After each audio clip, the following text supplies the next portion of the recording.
So, Poppy Playtime Chapter 5 came out last month, and I personally enjoyed the game quite a bit. I know people like Markiplier and few other streamers didn't enjoy it, but I like to keep my own opinion, and I think the game was pretty fun. Though it was not as scary as I wished it was, but the gameplay and the story was actually pretty well done. So I wanted to share my opinion about the entire series actually because it's pretty close to my heart and it's one of the biggest reasons I have decided to become a game developer. Specifically, I'm working on indie horror game because this game is one of the biggest reason for that. Okay, so first of all, chapter 1 was one of the best start there could ever be to any game series, and it's just a really well made game. Yeah, it's short, but the thing about that game is that it delivers in the horror aspect like really good, and overall the gameplay wise I think in horror genre Pop Playtime possibly has one of the best gameplay. The puzzles are pretty decent and the grab packs add quite a unique mechanism to play around with.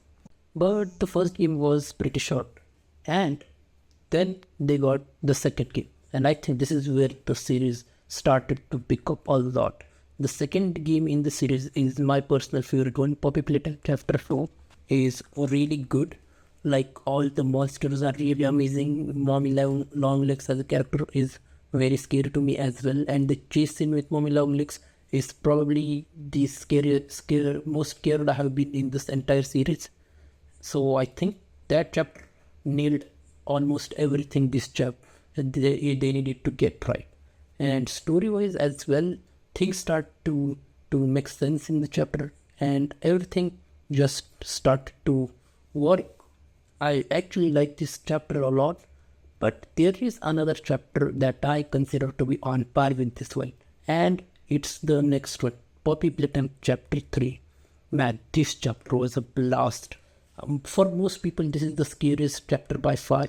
For me as well, it's really scary and really amazing. Catnap as a character is goddamn terrifying throughout the game. He haunts you like crazy. And man, I absolutely love the horror this game delivered. And I wish they could have kept up with this horror because this chapter gave me really high hopes for the next few chapters. And then came in chapter 4. Look, I'm not a hater for chapter 4. I think Popular 10 chapter 4 is actually really good with the story and it revealed a lot of things that we needed to know. But that chapter has one big issue that I faced, and that's the bugs. There were a lot of glitches at release and I faced quite a lot myself when I played it. Like, there was one big issue with the game when you get chased by Yarnaby during the end when he is about to die. It just screams, Yarnaby is barking, and when he dies, it just stays throughout the entire game. It's a glitch that occurred during my gameplay, and no matter how many times I restarted the game, it just stayed. So I had to play almost the entire game with that glitch, and it got really annoying.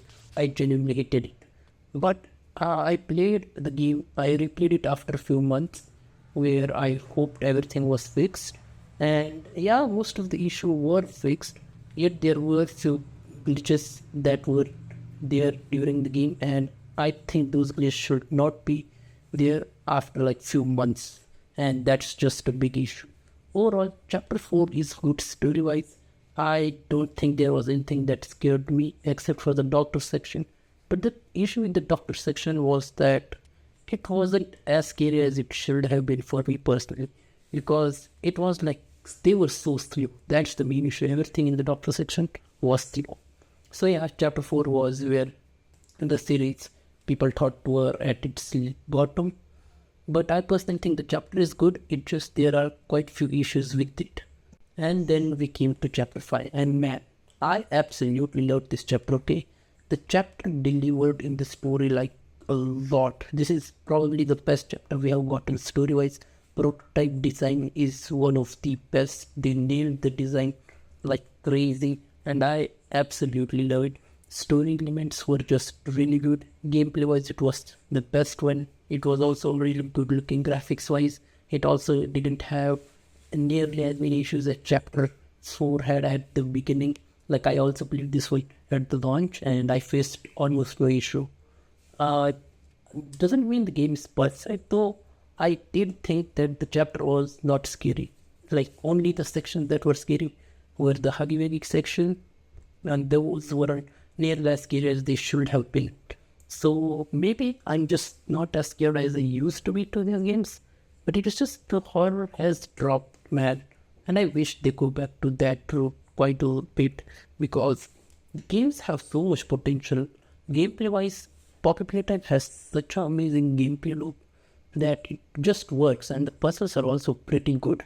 So I just wish they just go back to horror a little bit more, and rather than adding these little things, add the bigger ghosts that actually scare the shit out of me, just like they did in chapter 2 and 3.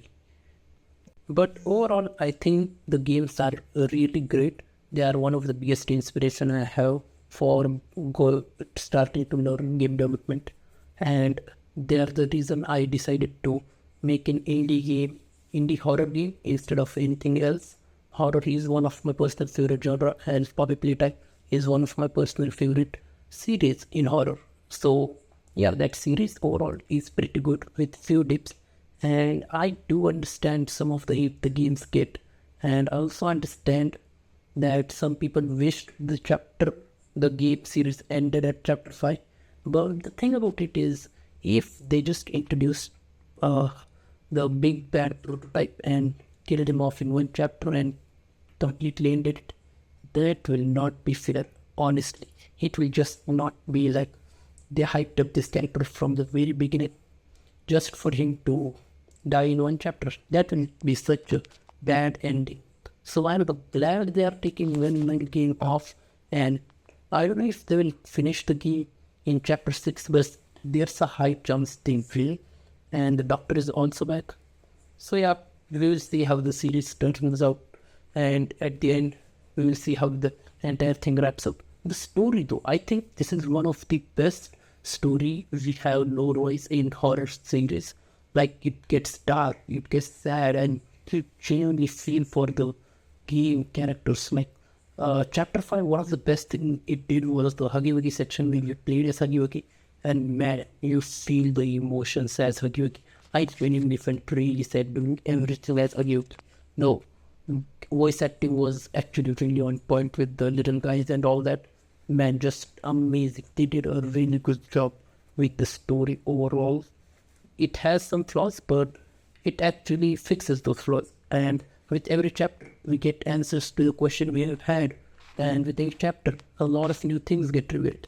Sure, new characters get announced, but every character has a reason to be there, and every character is there to do their job. And the only mystery that I think we have that mainly haunts us right now is who the player character is. There are quite few guesses. I have been guessing myself since I have been keeping up with the lore. I have had few of my theories proven right, and I also follow a lot of game theory. So yeah, I do hope the character mystery gets solved in the next one.